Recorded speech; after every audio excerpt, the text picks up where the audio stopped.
Абе, знаеш ли, що ти викаме острова?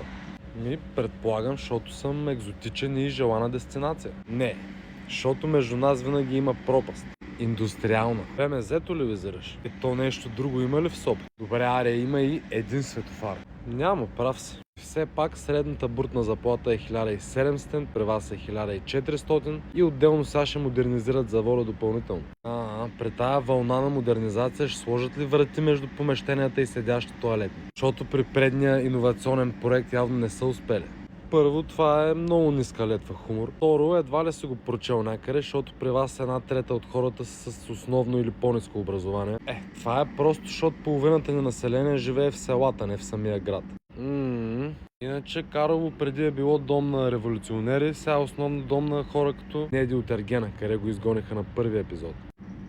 Затова ли половин Сопот е на опиума събота вечер? Какво става с завода за барут? Ще го правят ли? Да, няколко стоти милиона инвестиция, още работни места. Кой ще работи на тия работни места? При вас хора за белот няма. Няма, ама добавената стойност на човек от населението е 7 пъти по-голяма от вашата. Направи си сметката. Това много добре знаем откъде идва. Преди войната в Украйна заводчето ви беше пред фалит.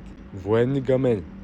Ходи пие една топла вода от чешмата в Хисаря и не ме занимай с глупости. Роза Джи и необразовани.